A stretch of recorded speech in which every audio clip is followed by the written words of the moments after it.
There's really only one story I think that both of us want to talk about. It's this massive claim from Donald Trump and Tulsi Gabbard that President Obama, former President Barack Obama, and his top intelligence aides orchestrated some type of treasonous plot to subvert Donald Trump's 2016 election win. So my question to you, Sarah, is this just all the distraction from Epstein, or is there something going on here?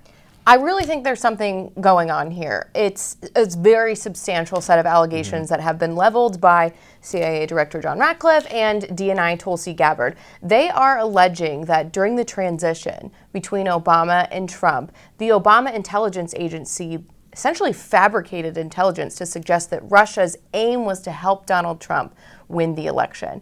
And that's really significant because the collusion investigation at the FBI was just then getting off the ground. We're here in December of 2016. It really had only been going for a few months, and just a few weeks earlier they had gotten approval for their first wiretap of Carter Page.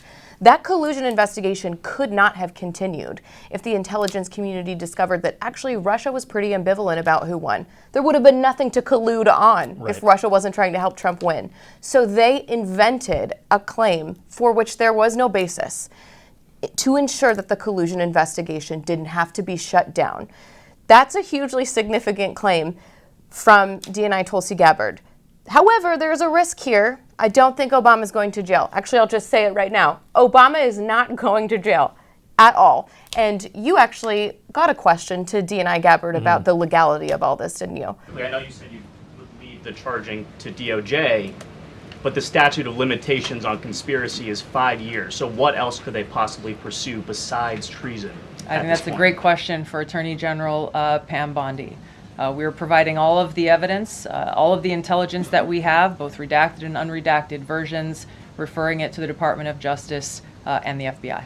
So my sense is that this is a really, really hugely important scandal that far outstrips any concerns about whether the timing of it is strategic. Do you think that the Trump administration is overplaying its hand here?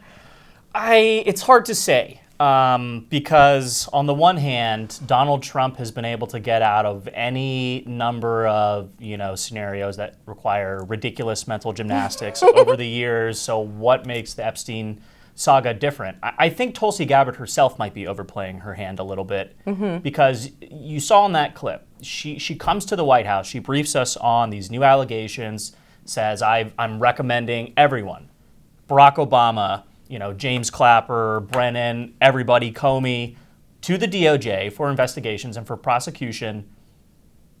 But I don't think it's really treason, and I'm not going to say what it is. Also, not a big deal, but the statute of limitations on conspiracy is 5 years, and it's, nearly 10 years later. So, what are they really doing? I think she's doing the same exact thing that Pam Bondi did during the early days of this administration.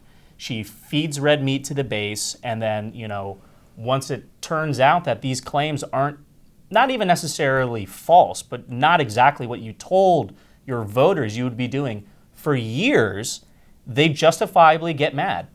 And I think Tulsi Gabbard is on even more of a hot seat than Pam Bondi was before this whole Epstein drama came out. She was, vilified essentially by the president himself before those strikes on Iran's nuclear facilities, based on the testimony she gave to Congress. I mean, I was on the plane with Donald Trump and Caitlin Collins when Caitlin Collins asked him, Tulsi Gabbard says the nuclear facilities aren't close to getting a bomb. And Donald Trump said something along the lines of, she doesn't know what she's talking about. She's wrong. That's certainly not, a director of national intelligence who maintains confidence from the president that she's not only right, but can do her job. So I think Donald Trump is throwing her out there perhaps as a sacrificial lamb. I don't think, like you pointed out, based on the fact that Barack Obama is not going to be going to jail, she will be able to survive this. And I think we're seeing Donald Trump pick his fall guy right now.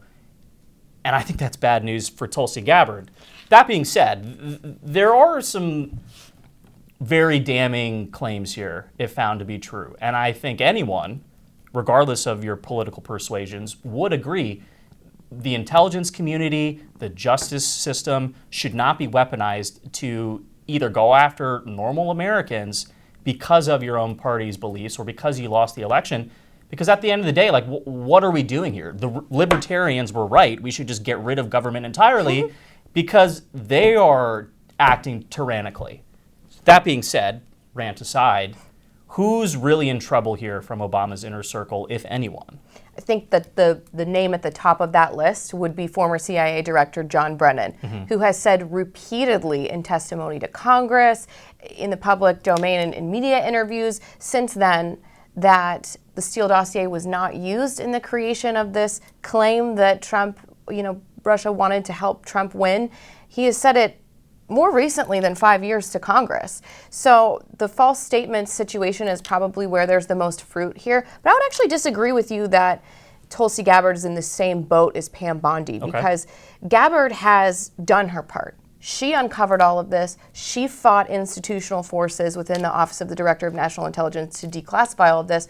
Her part is finished. Now it's back on Bondi's plate. If anyone is going to catch flack from the base for failing to move this ball forward, it's once again Pam Bondi. Donald Trump famously has a team of rivals around him, right? He likes to elicit competing opinions from his aides. That goes all the way back to his first term. Right. So the fact that Tulsi Gabbard had a different view on Iran when she is, let's not forget, a Democrat, a very liberal Democrat at that. He has another Democrat at the top of his HHS. That doesn't necessarily signal that in an interpersonal sense that they are feuding, Trump and Gabbard. Yeah. It reduces something so important, a really dark chapter in our country's history, to a petty schoolyard fight when it's much bigger than that.